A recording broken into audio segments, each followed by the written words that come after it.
flower of life. Are you familiar with that shape? So to me, what it is it's like a circle. The inner circle is that thing that we want. The vision board is a manifestation of the thing that we want, like a mirror of that thing that we want to bring out from within us, right? The thing that we desire in there. So it exists somewhere in our soul, in our experience, but we want to have it here in the physical, right? In that vision board. So to me, the flower of life starts with the inner circle of what we want. We hold it there for like a set number of seconds. Let's say it's 30 seconds. And then we let that sphere, that bubble, drift off slightly as a new bubble emerges. And that's like seeing ourselves in it now. And we see ourselves in it. And then that bubble drifts off. And then the next bubble is how do we feel when we're in it? We hold that for that period of time and then we let that sphere drift off.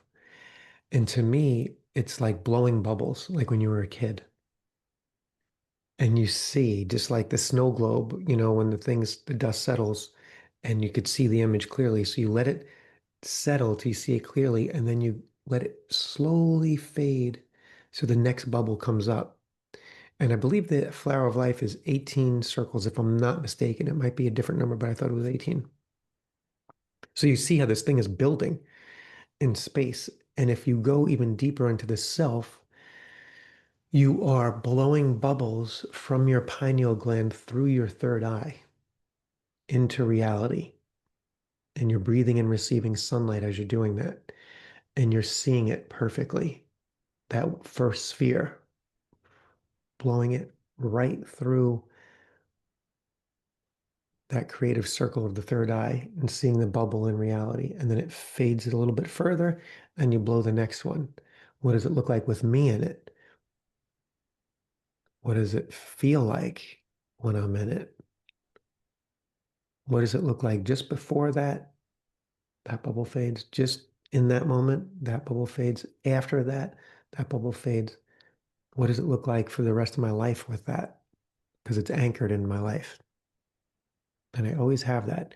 How do I feel when I'm going to bed when that's in my life? How do I feel waking up when I have that thing in my life? Right? And those are all the different bubbles, right? So the flower of life it's like a flat image of these different circles intersecting. But to me, they're actually spheres and it's a 3D thing.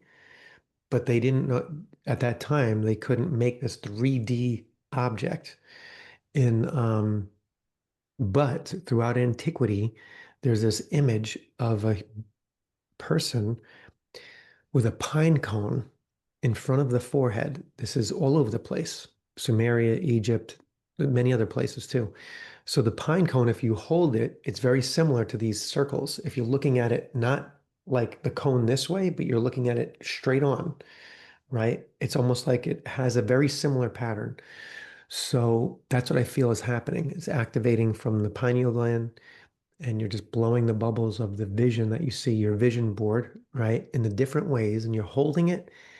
And then when you feel like you got it crystallized, then you're slowly letting it go. It fades, and the next bubble comes up, and it builds that thing. And as you're emoting, you're feeling, and this is when they say that waves create particles. Einstein even talked about this. Waves create particles. So we're emoting waves and it's creating particles. And that's where, when it becomes real inside, then the things start falling into place outside to have it come true. Jim Carrey tells an amazing story about, I think he was in sixth grade. All of his friends had bicycles, but he was too poor to have a bicycle. Um, he was in class and this teacher said, she says the rosary and prays to Mary for anything she wants and she always gets it. So he prayed the rosary to Mary and said, I wanted a bike. I wanted a bike. 2 weeks later, a brand new bike shows up in his living room.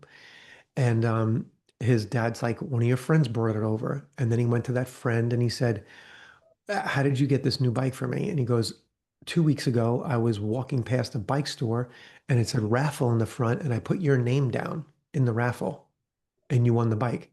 And I brought it to you. So like we never know how things work, you know what I mean? Um, it doesn't even matter if that story's true, if it really happened, but I know for a fact he did tell that story on multiple occasions.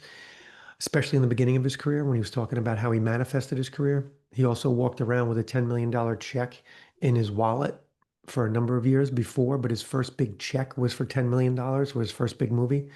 So the power of manifestation is very, very important to understand and how to work with and grab the steering wheel with two hands because we're always creating. And I love what you said in the beginning of the conversation, Ali. You said, you know, what the old self was creating, what you were creating, in the past was some like, I forgot how you worded it, but it was like this fear thing where you were kind of like losing some of your power. It was just recreating the negative. And 99% of the time, we're creating from the unconscious and we're in stress mode. So we're creating more stress unconsciously. That's why the world is riddled with stress all throughout humanity, because we're creating unconsciously. What I'm talking about is creating consciously with the vision board, taking it inside your pineal gland, letting it come through your third eye, emoting into reality, creating waves to particles, right?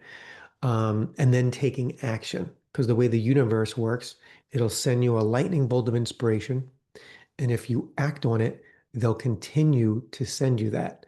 And when you act on it and you take the leap of faith, when it comes through true inspiration, a true inner guidance, true intuition, it's crystal clear, you act on it. When you're on that step, they'll give you the next step. If you continue to listen and you don't let the fear overtake your ability to feel. It's rare that the universe maps out every step for you and gives you everything. It wants to know that you're a player in the adventure because our souls came here on a grand adventure. So when we show that we're a player and it's like, okay, here's the next step, you step on it, take the leap of faith. When you're on it, you own it. And then you're, okay, universe, the next step is, and then you go in your inner exercise to see it, feel it, receive the intuition around it, the inspiration, and allow it to materialize and you step on it. Sometimes it's so scary, we have to step and then that platform materializes at your feet. So it just depends on the level of the game that we're on, how much we're going to trust the inner guidance system, how much we're going to trust the universe as it's coming through us. So thank you for bringing that up because that was something I was thinking about for the last 2 weeks. And I was going to write it down. I just didn't have the time, but I'm glad that it came through here.